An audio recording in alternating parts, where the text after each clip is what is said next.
থাকে তারা সাবধান হয়ে যান। তো আজকেও সেম ঘটনাটা ঘটছে। আমি জানি না এই পুরো ঘটনাটাকেই বিএনপিকে একটা স্যাবোটেজ করার চেষ্টা করা কারা হচ্ছে। আসলে তাদের মাথায় বড়ই রেখে খাওয়ার চেষ্টা করছে, কারা সেটা মনে হচ্ছে? সেটাই বলছি। ঠিক একইভাবে হাদি ভাই মৃত্যুর পরে হাদি ভাইয়ের প্রায় ৭ মাস ৬ মাস আগে আমরা বিভিন্ন ডিবেট করেছিলাম, তর্ক করেছিলাম, তার বিষয়ে কিছু মতামত রেখেছিলাম। তো সেই মতামতগুলো মানে নতুন করে পোস্ট করে এমন একটা সিচুয়েশন যে একে যেখানেই পাবে সেখানেই মারাটা খুবই জরুরি, মারতেই হবে। এবং এভাবে বলতেছে যে তাকে মারার মতো কেউ কি নাই, এরকম পুরো সিনটা তো প্রেশার ক্রিয়েট করতেছে, আস্তে আস্তে এনভায়রনমেন্ট তৈরি করছে, হ্যাঁ, যে তাকে একটা স্যাবোটেজ করতে হবে। তো এইটা একটা অদ্ভুত, যেমন আমি সারোয়ার তুষার ভাইয়ের সাথে অনেক তর্ক করেছি, তখন তুষার ভাই যদি মারা যায় তাহলে ওই পুরনো তর্ক নিয়ে এসে বলবে যে তুমি তুষার ভাইকে তো এটাই বলছিলে, তুমি এই জন্য দায়ী। তারপরে সার্জিসকে নিয়ে সমালোচনা করেছি, তারপরে হাসনাতকে নিয়ে, নাহিদকে নিয়ে, তো আমরা বা আমাকে নিয়ে অনেকে সমালোচনা করেছে।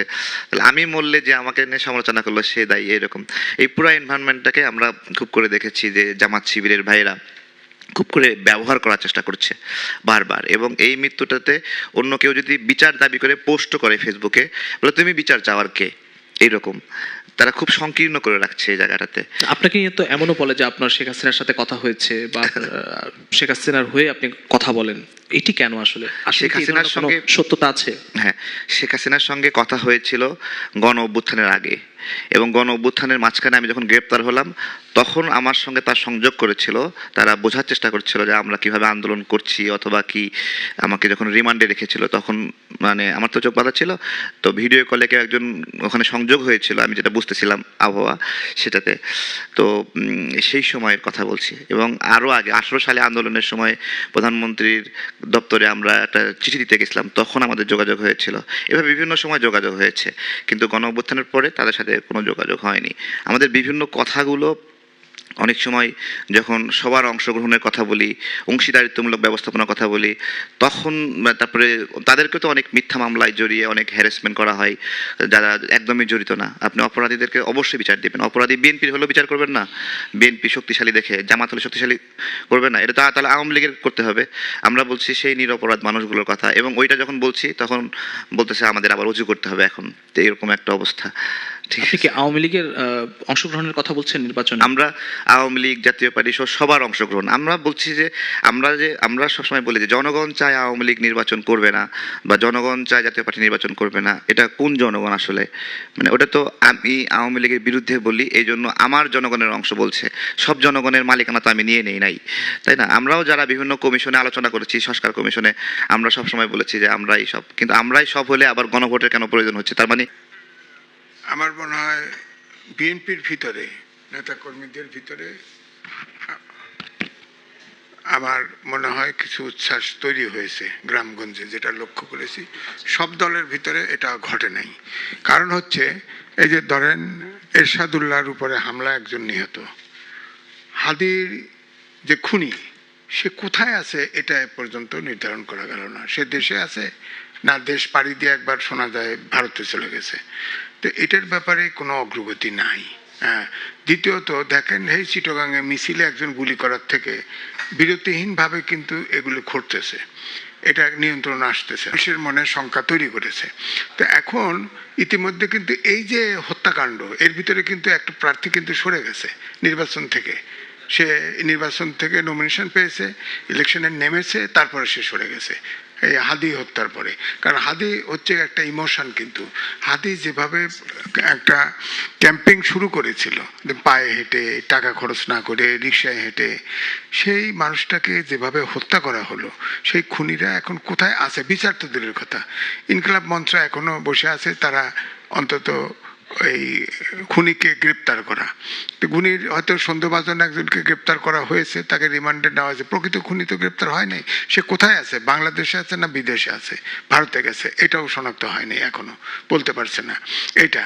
তারপরে এইভাবে এখন অভ্যুত্থানের শক্তি, আগেও বলেছি, অভ্যুত্থানের শক্তির ভিতরে যেভাবে লড়াইটা, এবং এখন আবার খেয়াল করেন যে যে প্রশ্ন সারোয়ার তুষারকেও বলেছেন, আপনার তারেক সাহেবকেও জিজ্ঞেস করেছেন। এখন কিন্তু নির্বাচনের ভিতরে জোট তৈরি হচ্ছে। এখন আজকের মিডিয়ার প্রচার যেটা, হয়তো সারোয়ার রাজনীতি করবে, অভ্যুত্থানের শক্তি, তাদের এখনো রাজনীতিই ঠিক হয় নাই যে তারা কোন, অর্থাৎ গণতান্ত্রিক রাজনীতি করবে না অন্ধকারের শক্তির সাথে হাত মিলাবে, এটা তো ডিসাইড করে নাই এখনো। এটা আমাদের জাতির জন্য কিন্তু দুর্ভাগ্য আমি বলবো। কারণ আমি যাই বলি না কেন, ধরেন ৭১কে অন করতেই হবে, আবার ৯০-এর স্বৈর শাসক এরশাদ তার যে পতন ঘটাইছেন সেটাও স্বীকার করতে হবে, এবং ২৪-এর অভ্যুত্থানকেও স্বীকার করতে হবে। আমাদের হয়েছে কি, ৭১-এর যে প্রত্যাশা ছিল সেটা পূরণ হয় নাই বলেই কিন্তু ৯০ ঘটেছে, ২৪ ঘটেছে। এটা রিলেটেড আমি বলবো। আমাদের হয়তো আমরা যারা আছি, আমরা কিন্তু প্রত্যাশা পূরণ, আমরা তো আর সরকারে যাইনি, আমরা প্রত্যাশা পূরণ হোক, সাধারণ জনগোষ্ঠী আর কত রক্ত দেবে, আর কত আন্দোলন করবে, আন্দোলন করে, প্রত্যেকটা আন্দোলন আবার ব্যর্থ হয়।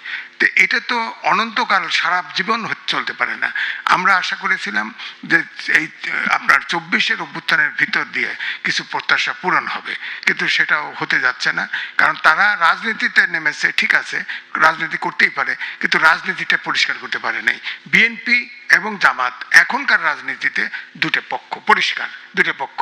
ওনারা এখানে যেখানে বেশি সুবিধা পাবে সেখানে যাবে, এরকম ভাবেই প্রকাশ পাচ্ছে। আপনি কি এনসিপির কথা বলছেন, যে এনসিপির কথা সেটা নিশ্চয়ই উত্তর দিবেন স্যার। হ্যাঁ, তো এই জন্য আমি বলছি যে অভ্যুত্থানের শক্তি, আমি বলছি যে আমরা যতই বিতর্কিত হোক না কেন, তাদের ব্র্যান্ড ভ্যালু আছে, হয়তো সবাই প্রত্যাশা করে। যেমন জামাত এখন বিতর্কিত মেজর মুক্তিযোদ্ধাকেও নিচ্ছে, আমি চাইতে চাইলে আমারও নিবে, এরকম হিন্দুও নিচ্ছে, সব নিচ্ছে। তাদের রাজনীতিটাও তো পরিষ্কার হওয়া দরকার। তারা কি সেই শরিয়া নিয়ে আছে নাকি? সেক্রেটারি বলছে যে আমাদের আল্লাহ আমাদের ক্ষমতা তৌফিক দিয়েছে, আমরা কোরআনের আইন বদলায় ফেলবো। এগুলো তো অস্থিরতা তৈরি করে, কারণ আমরা সবাই মুসলমান। পরে সেটি বলবো, প্রসঙ্গগুলো এসছে এবং এটা একটা সেন্টার পয়েন্ট। নির্বাচন, এইটা বুঝতে হলে পরে আমাদের বুঝতে হবে সামগ্রিক ঘটনাবলী। দেশের অবস্থা একটা চ্যালেঞ্জিং সিচুয়েশন, সর্বাঙ্গে ব্যথা, ওষুধ দিব কোথায়? আপনি আলাদা করে তো আবার নিরপেক্ষ নির্বাচন পাবেন না, যদি না আপনি একই সঙ্গে দেশের অর্থনৈতিক ব্যবস্থা, রাজনৈতিক কাঠামো, সংস্কৃতি, দলগুলো কীভাবে পরিচালনা, সবটা যদি একসঙ্গে ডিল না করেন। সুতরাং দেশ বাঁচাতে হলে যেটা দরকার, টোটাল চেঞ্জ। আমার ভাষায় একটা বিপ্লবী পরিবর্তনের কম কিছু দিয়ে আপনার সমস্যার সমাধান করতে পারবেন না। ২ নম্বর হলো কৃষি বাঁচাও, শিল্প বাঁচাও, একটা বড় আওয়াজ আজকে তোলা দরকার, রাজনীতি বাঁচাও।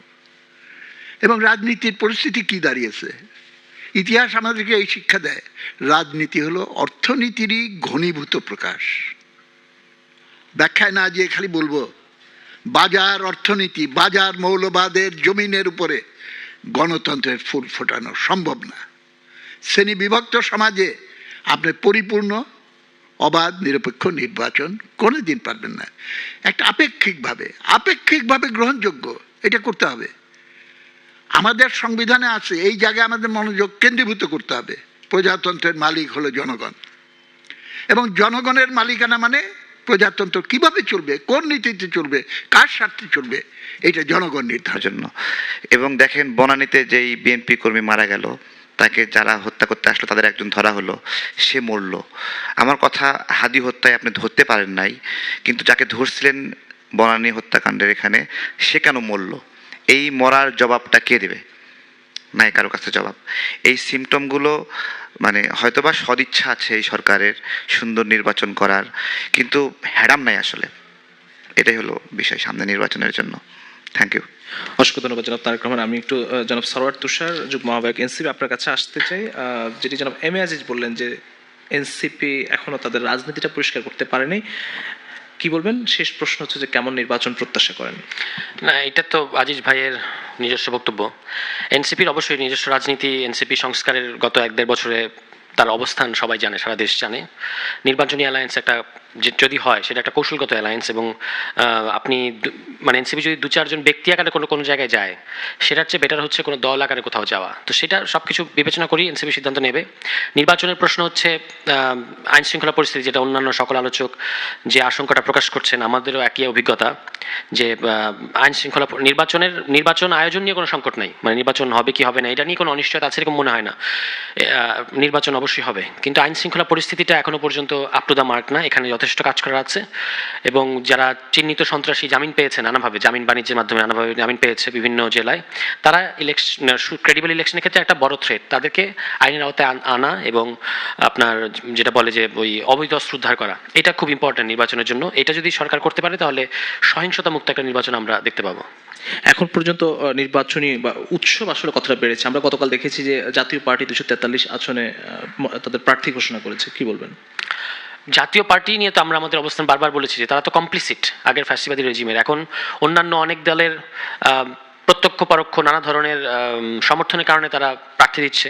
শেষ পর্যন্ত দেখা যাক। আমার কাছে মনে হয় যে এটা নির্বাচনের জন্য একটা বড় ধরনের সমস্যা তৈরি করবে, কারণ অনেক দলেরই, গণ অধিকার পরিষদ সহ, এনসিপি সহ অনেক দলেরই তাদের ব্যাপারে বেশ বড় ধরনের রিজার্ভেশন আছে।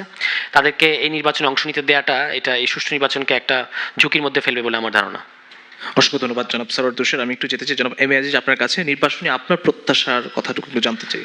দেখেন, এই মুহূর্তে দেশের যে অবস্থা, নির্বাচনের কোনো বিকল্প নাই।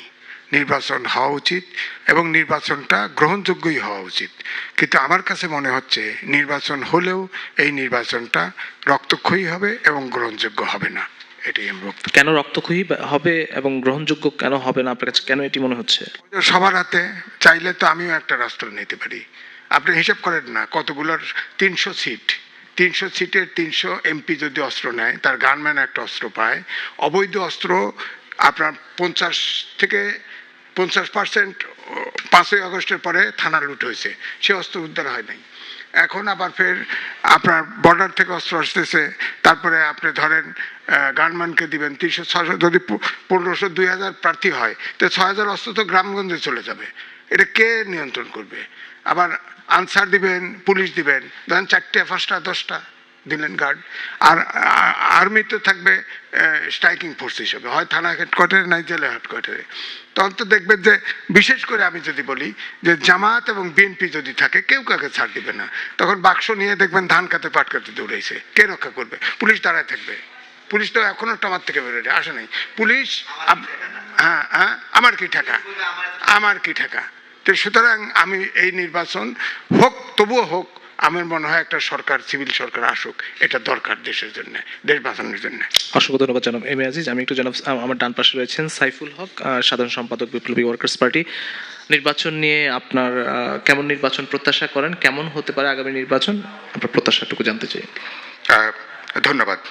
একটা যেটা হয়েছে, আমরা নির্বাচনের বাইরে পরবর্তী আমাদের যে ডেমোক্রেটিক ট্রানজিশন বা অভ্যুত্থানের ন্যূনতম অর্জনটাকে রক্ষা করবার ক্ষেত্রে নির্বাচনের বাইরে বাস্তবে অন্য কোনো সুযোগ, কোনো স্কোপ বাস্তবে নেই। ন্যূনতম একটা ডেমোক্রেটিক স্পেস তৈরি হওয়া ছাড়া, ন্যূনতম একটা গণতান্ত্রিক পরিবেশ, নিয়মতান্ত্রিক ধারায় ভোটের মধ্য দিয়ে সরকার পরিবর্তনের এই জায়গাটা আমরা চালু করা ছাড়া বাংলাদেশ সামান্যতমভাবে আর সামনে এগোতে পারবে না।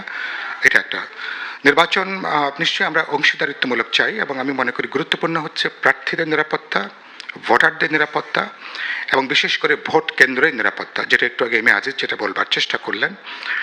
ভোট কেন্দ্রের নিরাপত্তাটা খুবই গুরুত্বপূর্ণ। আর আমার সমাজের প্রান্তিক মানুষ, সমতল বা পাহাড়ের আদিবাসী মানুষ, সমাজের যারা সামাজিকভাবে অর্থনৈতিক দিক থেকে দুর্বল মানুষ, প্রান্তজন, তাদের নিরাপত্তার অত্যন্ত গুরুত্বপূর্ণ। নারীদের নিরাপত্তার প্রশ্ন, এগুলো বিশেষ মনোযোগের প্রশ্ন আছে। আর সরকারের পক্ষপাত দুষ্টতা, যেটা নিয়ে আমি বরাবরই সমালোচনা করে এসেছি, কথা বলে এসেছি। সরকারকে যেহেতু তাদেরকে প্রায় তত্ত্বাবধায়ক সরকারের চরিত্র বৈশিষ্ট্য নিয়ে কাজ করতে হচ্ছে, এর অভ্যুত্থানের মধ্য দিয়ে আমরা সরকার গঠন করলেও সরকারের অতীতে যেসব পক্ষপাত দুষ্টতার অভিযোগ আছে, যেটা বড় আকারে প্রায় সবাই উত্থাপন করেছেন, সরকারকে যাবতীয় পক্ষপাত দোষ থেকে বেরিয়ে আসা দরকার। অপরাধী, দুষ্কৃতিকারী, দুর্বৃত্ত এদের কোনো রাজনৈতিক পরিচয়, আদর্শিক পরিচয়ের জায়গা থেকে বিবেচনা না করে সরকারকে এ ব্যাপারে তারা যদি পরিষ্কার উদ্যোগ নিতে পারেন, আইনের আওতায় আনতে পারেন। সরকার যদি, কারণ মানুষ মনে করছে এখনো পর্যন্ত সরকার একদিকে দুর্বল এবং অকার্যকর।